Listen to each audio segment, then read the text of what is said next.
They said it flew too high for Japanese guns to reach. They said its skin was too thick for their bullets to pierce. They said the B-29 Superfortress was invincible, a silver giant that could rain fire from altitudes where the air grew thin and cold. But Lieutenant James Harlow knew better. He knew that invincible was just another word for untested, and on this March morning in 1945, as he climbed into the cockpit of his superfortress named Savage Queen, he understood that every myth eventually meets its reckoning. The Japanese had been studying them, tracking them, learning their patterns. And tonight over Tokyo the sky would answer one burning question: could the Empire's fury finally bring down the bomber they couldn't touch? Before we jump back in, tell us where you're tuning in from, and if this story touches you, make sure you're subscribed, because tomorrow I've saved something extra special for you. The island of Tinian shimmered under the Pacific sun like a jewel of coral and concrete, transformed from a sleepy outpost into the largest air base the world had ever seen. Runways stretched for miles, carved through jungle and reef, each one wide enough to launch the giants that would carry fire to the heart of Japan. Here in the Mariana Islands, 1,500 miles from Tokyo, America had built not just an airfield but a factory of destruction. Row upon row of B-29 Superfortresses sat gleaming in the tropical heat, their aluminum bodies reflecting the sky like mirrors. These were not the fortresses that had bled over Europe. These were something new, something larger, something that promised to end the war from altitudes the enemy could only dream of reaching. Lieutenant James Harlow had arrived on Tinian 3 months earlier, stepping off a transport plane into air so humid it felt like breathing through wet cloth. He was 23 years old, with a face that still carried traces of boyhood beneath the weariness that war had begun to etch there. His eyes were gray and steady, the kind that absorbed everything without revealing much in return. He had been trained at bases across America, learning to handle a machine so complex that its manual weighed more than a man. The B-29 was not a plane you simply flew. It was a system you managed, a mechanical beast with a mind of its own, temperamental and demanding but capable of miracles when properly coaxed. The Superfortress was born from desperation and ambition in equal measure. When war planners realized that no bomber in the American arsenal could reach Japan from safe bases, they demanded the impossible: a plane that could fly higher, farther, and carry more bombs than anything that had ever taken to the skies. Boeing delivered a monster. At 99 feet long with a wingspan stretching 141 feet, the B-29 dwarfed its predecessors. 4 Wright R-3350 engines, each producing 2,200 horsepower, drove her through the air with a roar that could be heard from miles away. She could carry 20,000 pounds of bombs to targets over 3,000 miles distant, flying at altitudes above 30,000 feet, where the air was so thin that crews needed pressurized cabins just to breathe. But greatness came with a price. The R-3350 engines were brilliant and cursed in the same breath. They generated so much heat that they regularly caught fire, earning them the nickname "wrong engine" among crews who watched them burn. The systems were so intricate that mechanical failures plagued every mission. Early flights saw superfortresses falling from the sky not because of enemy action but because their own complexity betrayed them. Harlow learned quickly that flying a B-29 meant managing a constant crisis, juggling temperatures and pressures and mechanical temperaments while simultaneously navigating to a target and avoiding death from below. His crew became his family in those first weeks on Tinian. There was Technical Sergeant Michael Reeves, the flight engineer, a wiry man from Pennsylvania coal country, who could diagnose engine trouble by sound alone. His hands were always stained with oil, his fingernails permanently blackened, but those hands kept the Savage Queen alive mission after mission. Bombardier Captain Thomas Chen had a mathematician's precision and a gambler's nerve, capable of calculating wind drift and altitude corrections in his head while flak burst around him. Navigator First Lieutenant David Walsh carried maps marked with routes that threaded through weather and enemy defenses, his Irish accent thickening whenever stress mounted. And then there were the gunners, young men barely out of their teens who manned the remote-controlled turrets, their eyes scanning the sky through periscopes for the fighters that rarely came but were always feared. The Savage Queen herself was a creature of contradictions. Her nose was transparent, a greenhouse of plexiglass that gave the bombardier an unobstructed view of the earth below but also made him feel exposed and vulnerable. Her fuselage was pressurized, allowing the crew to work without bulky oxygen masks at high altitude, but when that pressure failed the air would rush out with a scream that sounded like the plane herself was dying. Her guns were computerized marvels, controlled by sophisticated analog systems that allowed one gunner to aim multiple turrets simultaneously, but those systems froze at high altitude or jammed from the vibration of their own firing. She was the most advanced bomber ever built and simultaneously the most frustrating. The doctrine behind the B-29 campaign was as revolutionary as the plane itself. Where the war in Europe had been fought with massive daylight formations trying to hit precision targets through clouds and flak, the Pacific War demanded something different. General Curtis LeMay, the iron-willed commander of the 21st Bomber Command, studied the results of high-altitude precision bombing and found them wanting. Clouds obscured the jet stream at altitude, threw bombs off course, and the Japanese had learned to disperse their war industries into cities, hiding factories among wooden homes. LeMay made a decision that shocked his own officers. The B-29 SAS would go in low at night, carrying not high-explosive bombs but incendiaries. They would burn Japan's cities to ash. It was a strategy born from brutal mathematics. Japanese cities were tinderboxes, their structures primarily wood and paper, densely packed and connected by narrow streets that would channel flames like bellows feeding a forge. A single B-29 carrying incendiary clusters could ignite dozens of fires. A formation of hundreds could create something unprecedented, a firestorm, a conflagration so massive it would generate its own weather system, winds rushing inward to feed the flames at hurricane speed. The goal was not merely to destroy factories but to break the will of the nation, to make the cost of continuing the war so unbearable that surrender became inevitable. Harlow received the briefing for the first fire raid with a mixture of disbelief and dread.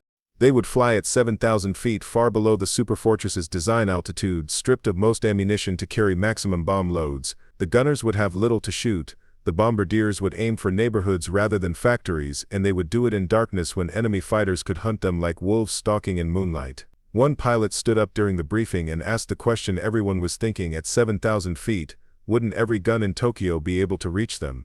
LeMay's response was cold and calculated. Yes, they would be vulnerable.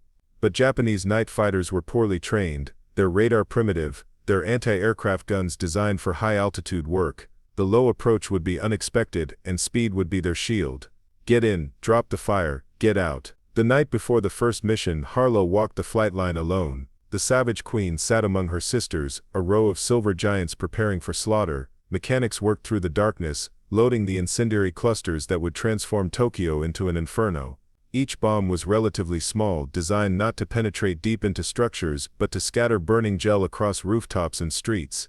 Napalm, they called it, a mixture of gasoline and chemical thickeners that stuck to whatever it touched and burned at temperatures exceeding 2,000 degrees. The ordnance crews handled the clusters with reverence and fear, knowing that a single accident could turn the entire flight line into a sea of fire. Harlow ran his hand along the Savage Queen's fuselage, feeling the cool metal beneath his palm. He thought about the people sleeping in Tokyo, unaware that tomorrow their city would become hell. He thought about the letters he had written home to his parents in Oregon, carefully avoiding any mention of what he was about to do because even if the censors allowed it, how could he explain this to people who still believed war had rules?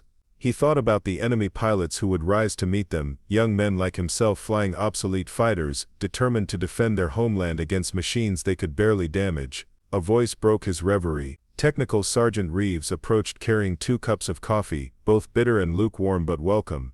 The engineer leaned against the landing gear and stared up at the bomber's belly. He spoke quietly, his Pennsylvania drawl soft in the tropical night.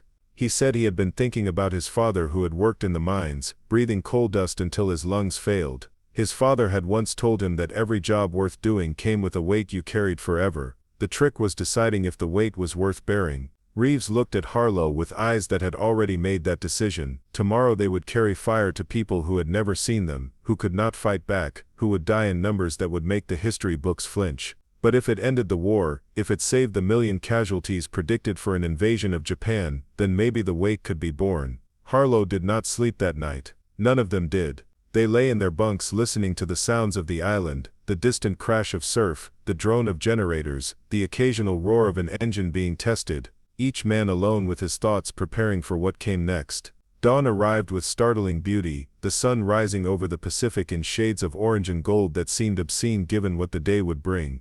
The briefing room filled with hundreds of airmen, their faces young and old, confident and terrified, all waiting to hear the final details. The target was confirmed, Tokyo's industrial districts, though everyone knew that in a city of wood and paper such distinctions were meaningless. The weather was favorable, the enemy unaware. They would strike in waves, the first planes marking the target with Pathfinder bombs, the following formations carpeting the marked area with incendiaries. Expected losses were calculated at 5%. In a force of over 300 bombers, that meant 15 crews would not return. 15 superfortresses would fall, carrying 165 men to their deaths. The flight line became organized chaos as crews performed their pre-flight checks. Harlow walked around the Savage Queen with his checklist, examining every surface, every panel, every area. The engines were his greatest concern. The R-3350S had been trouble since the B-29 entered service, prone to overheating, to swallowing valves, to simply catching fire without warning. Reeves had spent the previous day nursing them, adjusting fuel mixtures, checking magnetos, performing the mechanical magic that kept them running. Now Harlow could only trust that the engineer's skill would hold for the next 8 hours. Inside the cockpit, the familiar smell of oil and electronics greeted him. He settled into the left seat, his hands moving through the startup sequence by memory. Behind him, Reeves positioned himself at the flight engineer's panel, a bewildering array of gauges and switches that monitored every system. The co-pilot, First Lieutenant Robert Finch, took the right seat. Finch was older, nearly 30, a veteran of the European theater who had transferred to the Pacific seeking what he called unfinished business. His hands were steady on the controls, his voice calm on the intercom as he called out checklist items. One by one, the 4 engines coughed to life. The R-3350S shook the airframe with their power, their 18 cylinders fighting in sequence, propellers biting the air. Harlow felt the Savage Queen wake beneath him, transitioning from inert metal to living machine. Preparing and narrating this story took us a lot of time, so if you are enjoying it, subscribe to our channel. It means a lot to us. Now back to the story. The tower cleared them for taxi. The bomber rolled forward, her weight pressing deep ruts into the coral runway. Around them, dozens of other superfortresses moved like a herd of mechanical beasts forming a procession toward the takeoff point. The takeoff was always the most dangerous moment. Loaded to maximum weight with fuel and bombs, the B-29 needed every inch of runway to achieve flying speed. Harlow released the brakes and pushed the throttles forward. The engines roared, the bomber accelerated, the runway blurred beneath them. At 120 miles per hour he pulled back on the yoke. The Savage Queen fought him for a moment, reluctant to surrender the earth, then slowly, gradually, she lifted. The wheels left the ground, they were flying. The formation took shape over the ocean, superfortresses climbing in wide spirals, finding their positions in a stream that stretched for miles. Harlow settled the Savage Queen into her assigned slot, watching the bombers ahead and beside him, maintaining the careful spacing that would prevent collision in the darkness ahead. The flight to Japan would take 7 hours, most of it over empty ocean, where engine failure meant ditching in cold water with little hope of rescue. The crew settled into the tedious routine of long-range flight, monitoring instruments, scanning for enemy aircraft, trying not to think too hard about what waited at the end of the journey. As the sun climbed higher, Harlow allowed himself to think about the machine carrying them. The B-29 represented the pinnacle of American industrial might, a bomber so advanced that even the Germans had nothing comparable. Her pressurized cabin meant the crew could work in relative comfort at 30,000 feet rather than freezing in unpressurized fortresses. Her remote-controlled gun turrets represented the cutting edge of analog computing, using mechanical systems to calculate lead and deflection. Her range was unmatched, allowing strikes deep into enemy territory from bases beyond retaliation. She was in every sense a weapon built to win the war. But she was also flawed. The pressurization system regularly failed, forcing crews to don oxygen masks and endure temperatures that could freeze exposed skin in minutes. The engines caught fire so often that pilots joked about the B-29 being a 4-engine bomber that flew on 3. The complex systems meant that something was always breaking, always requiring adjustment, always threatening to turn a routine flight into a death trap. Crews learned to fear their own aircraft as much as the enemy. The hours passed slowly. The navigator called out position updates, tracking their progress across the featureless ocean. The radio operator monitored frequencies, listening for recall orders that never came. The bombardier ran calculations, preparing for the moment when mathematics would translate into fire. And in the tail, the gunner sat alone in his isolated position, watching the sky behind them for threats that existed more in imagination than reality. Afternoon faded toward evening. The sun descended toward the horizon, painting the sky in colors that would have been beautiful in any other context. Ahead, the first traces of land appeared, the Japanese home islands rising from the sea. This was the moment when tension crystallized into focus. They were committed now. There would be no turning back. The intercom chatter ceased. Each man turned inward, preparing himself for what came next. As darkness fell, the Savage Queen descended. 7,000 feet, LeMay had ordered. Low enough that every gun could reach them, but hopefully too low for the Japanese to expect. The bomber shuddered as she dropped through layers of air, the engines changing pitch, the frame groaning under the stress. Through the cockpit windows, Harlow could see other superfortresses descending with them, a formation of death falling toward the sleeping city. Tokyo appeared as a constellation of lights, still unaware, still functioning as though this were just another night. Air raid sirens had not yet sounded. Blackout procedures had not been implemented.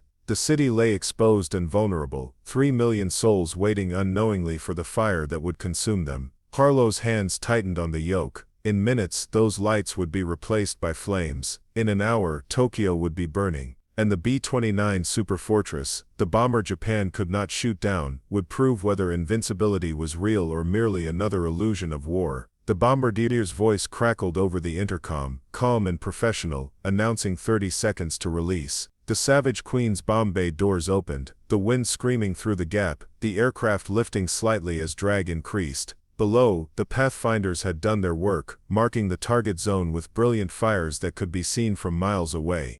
All that remained was to add fuel to the inferno, to rain down the incendiary clusters that would transform a city into ash.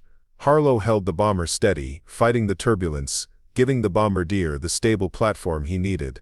The moment stretched, pregnant with terrible potential, and then the bombardier spoke the words that changed everything.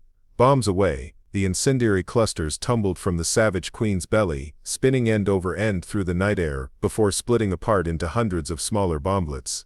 Each one contained jellied gasoline, designed to splash and burn, to cling and spread, to transform whatever it touched into fuel for an unstoppable blaze. Harlow felt the aircraft lurch upward as 6 tons of ordnance fell away, suddenly lighter and more responsive. He banked hard to the right, beginning the escape maneuver that would carry them away from the target zone before the fires below grew too intense. But Tokyo was already burning. The Pathfinders had done their work with terrifying efficiency, and now wave after wave of superfortresses added their payloads to the growing inferno. Through breaks in the smoke, Harlow glimpsed neighborhoods transforming into seas of flame, fire leaping from building to building with hungry speed. The wooden structures offered no resistance. They simply ignited, consumed in moments, adding their heat to a conflagration that was beginning to generate its own weather system. The firestorm began as the Savage Queen climbed away. Wind rushed inward toward the center of the blaze, drawn by the rising column of superheated air that was creating a vacuum at ground level. Those winds accelerated to hurricane force, knocking people off their feet, ripping roofs from buildings, feeding the flames with constant fresh oxygen. The fire grew hotter, brighter, more ravenous.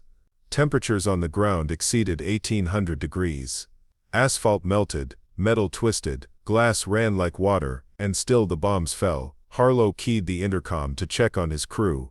The tail gunner reported seeing fires visible from 50 miles away, a glow on the horizon that looked like sunrise occurring at midnight. The bombardier's voice was tight, controlled, professional, but Harlow could hear the strain beneath it. They had just participated in something unprecedented, something that would be measured, not in destroyed factories but in human lives by the tens of thousands. The weight of that realization settled over the crew like a shroud. Then the anti-aircraft fire began. Japanese gunners, shocked into action by the scale of the attack, opened up with everything they had. Searchlights stabbed upward through the smoke, sweeping back and forth in search of targets. When they found a superfortress, the guns followed. Flak burst in the darkness, orange blooms of shrapnel that turned the sky into a minefield of steel. Harlow threw the Savage Queen into evasive maneuvers, banking and diving, trying to present a moving target while maintaining enough altitude to avoid the worst of the fire. A burst exploded off the port wing, close enough that shrapnel peppered the fuselage with a sound like hail on a tin roof. The flight engineer called out damage reports, his voice steady despite the chaos. Number 3 engine was running hot, oil pressure dropping. The hydraulic system showed a leak. The port landing gear indicator light was dark, suggesting either damage or electrical failure. But they were still flying, still responding to controls, still capable of making it home. Not everyone was so fortunate. Through the cockpit window, Harlow watched a Superfortress 200 yards ahead take a direct hit. The flak shell punched through the pressurized fuselage and detonated inside, the explosion blowing out panels and sending debris spinning into the night. The bomber nosed over, beginning the long fall toward the burning city below. Harlow counted to 10, waiting for parachutes to bloom. None appeared. 11 men rode that aircraft down, their names destined to be carved on memorial walls, their bodies never to be recovered from the ashes of Tokyo. The Savage Queen pressed on, climbing now, putting distance between herself and the inferno. Behind them, Tokyo burned with an intensity that defied comprehension. The firestorm had become self-sustaining, no longer dependent on falling bombs but feeding on the city itself. 15 square miles would be consumed before dawn. Over 100,000 people would die, most from fire, some from smoke inhalation, others crushed in the panic stampede to escape. It was the single deadliest air raid in human history, exceeding even the atomic bombs that would follow months later. As the Savage Queen crossed back over the coast, leaving Japan behind, the crew fell into exhausted silence. They had survived, but survival felt less like victory and more like obligation. Harlow's hands moved through the post-combat checklist mechanically, his mind elsewhere. He thought about the fire they had created, about the fact that from 30,000 feet it would have been abstract, impersonal, but from 7,000 feet it had been intimate. They had seen the streets, the buildings, the tiny figures running. They had done this with their eyes open. The flight engineer broke the silence, reporting that number 3 engine was stabilizing. The oil leak had slowed, suggesting whatever damage had occurred was not catastrophic. They would make it back to Tinian, though landing with questionable hydraulics and possibly damaged landing gear would require every bit of Harlow's skill.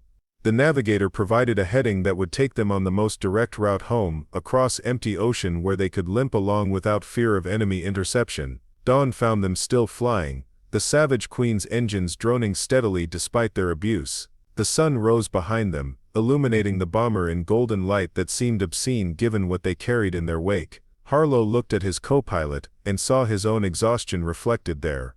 Finch had flown missions over Germany, had dropped bombs on industrial targets through flak so thick it looked like you could walk on it, but even he seemed shaken by what they had done to Tokyo. There was a difference, he said quietly, between hitting a factory and burning a city. The first felt like warfare, the second felt like something else entirely. Tinian appeared on the horizon, a welcome sight that promised rest and distance from what they had witnessed. The tower cleared them for landing, priority given to damaged aircraft. Harlow began the descent, calling for landing gear. The starboard gear extended and locked. The nose gear came down clean, but the port main gear showed only partial extension, the indicator light flickering between green and red. The hydraulic damage had affected the mechanism. They would be landing on 2 wheels and a prayer. The flight engineer suggested they might be able to manually crank the gear down, but at their current fuel state there was no time for troubleshooting. They were committed to the approach. Harlow lined up on the runway, keeping the wings level, planning to touch down on the good gear first and hold the damaged side up as long as possible. The co-pilot called out altitudes: 50 feet, 30 feet,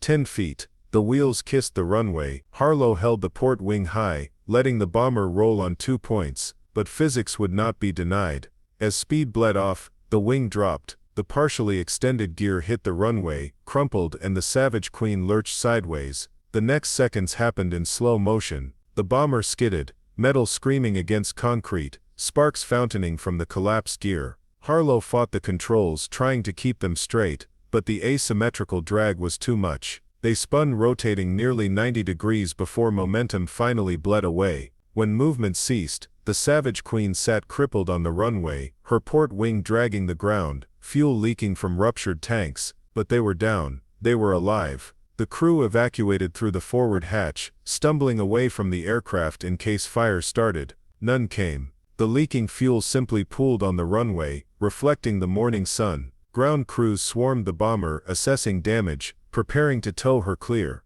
Harlow stood apart from the activity, watching mechanics examine his aircraft with professional detachment. The Savage Queen had carried them through hell and brought them home despite taking punishment that would have destroyed a lesser machine. She had proven what the B-29 was designed to do: survive where survival seemed impossible, deliver destruction at ranges the enemy could not counter, and return to fight again. But as reports filtered in from the other returning bombers, the cost became clear. 14 Superfortresses had not returned, their crews lost to flak, fighters, mechanical failure, or the firestorm itself. 154 men had died to burn Tokyo. For every crew that survived the mission, their nights would be haunted by what they had seen, by the knowledge of what they had done. The B-29 had proven invincible to Japanese defenses, but it could not protect its crews from the weight they would carry forever.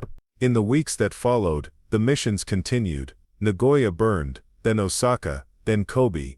City after city fell to the incendiary raids, each one following the pattern established over Tokyo. The Savage Queen flew again once her gear was replaced and her damage patched, carrying Harlow and his crew back into the fire. The Japanese threw everything they could against the raiders, developing new tactics, deploying kamikaze fighters willing to ram the bombers, improving their radar and night fighting capabilities, but the mathematics were against them. For every superfortress they destroyed, 10 more rose from Tinian's runways. The strategic impact was devastating. Japanese war production collapsed as factories burned and workers fled the cities. The civilian population's will to continue the war eroded with each raid. Military leaders recognized that they had no defense against an enemy that could strike from altitudes their fighters could barely reach, carrying payloads that could erase entire urban districts in a single night. The B-29 campaign, combined with the naval blockade and eventual atomic bombs, made invasion unnecessary. Japan surrendered, and the war ended not with a ground assault but with cities reduced to ash. Lieutenant James Harlow completed 32 missions before the war ended. He survived when statistics said he should have died. The Savage Queen flew until the last days of the conflict, accumulating more patches and scars with each sortie, becoming a testament to both engineering excellence and brutal necessity. When peace came, Harlow stood on Tinian's runway and watched the bombers being prepared for return to the United States. Some would become museum pieces, preserved as monuments to American airpower. Most would be scrapped, their aluminum recycled, their purpose obsolete in a world that now possessed atomic weapons. He thought about writing home, about trying to explain to his parents what he had done, but the words would not come. How could he describe the sight of Tokyo burning, the smell of smoke that clung to the aircraft for days, the knowledge that he had helped kill more people in one night than most soldiers would see in years of ground combat? The official narrative called it necessary, called it strategic, called it the lesser evil compared to invasion. Harlow did not know if that was true. He only knew what he had seen. Years later, historians would debate the morality and necessity of the firebombing campaign. Some would argue it shortened the war and saved lives on both sides. Others would condemn it as a war crime, an unnecessary slaughter of civilians when Japan was already on the verge of defeat. The men who flew the missions existed in the space between those arguments, neither heroes nor villains but simply young men who had been asked to do terrible things and had obeyed. The B-29 Superfortress itself became legend. The bomber that Japan could not shoot down, the silver giant that flew beyond reach and delivered annihilation with impersonal precision. Its technical specifications filled textbooks, its missions analyzed in military academies, its imagery produced in countless photographs and films. But for those who flew it, the Superfortress was something more personal. It was the machine that kept them alive while they delivered death. It was protection and weapon, sanctuary and burden. Harlow returned to Oregon when the war ended, trading his flight suit for civilian clothes, his military rank for ordinary citizenship. He found work as a commercial pilot, flying routes that seemed absurdly safe after what he had experienced. He married, raised children, lived a life that from the outside appeared normal and peaceful, but the nightmares never truly stopped. He would wake in darkness, convinced he smelled smoke, hearing the roar of R-3350 engines, seeing fire reflected in clouds. His wife learned not to ask about the war. His children grew up knowing their father had flown bombers but not understanding what that meant. On clear nights, Harlow would sometimes stand in his yard and look up at the stars, remembering when the sky had been his domain, when he had commanded a machine of terrible power, when young men's lives had depended on his skill and judgment. The Savage Queen existed now only in photographs and memories, scrapped decades earlier, her aluminum transformed into peacetime products. But in Harlow's memory, she still flew, still carried her crew through smoke and fire, still bore the weight of what they had done together. The question that haunted him, the one he could never fully answer, was whether they had been right. Had the firebombing truly been necessary, or had they simply discovered a new depth of cruelty and convinced themselves it was justified? Had they shortened the war or merely escalated its horror? The B-29 had been invincible, yes, untouchable by Japanese defenses, capable of destruction on a scale previously unimaginable. But that invincibility had demanded a price, not from the machine but from the men who flew it, who lived with what they had done, who carried Tokyo's ashes in their souls long after the fires had cooled. In the end, the legacy of the Superfortress was written not in steel but in silence, in the things men did not say about what they had witnessed, in the weight they carried until death released them from memory's burden. Up next, you've got two more standout stories right on your screen. If this one hit the mark, you won't want to pass these up, just click and check them out.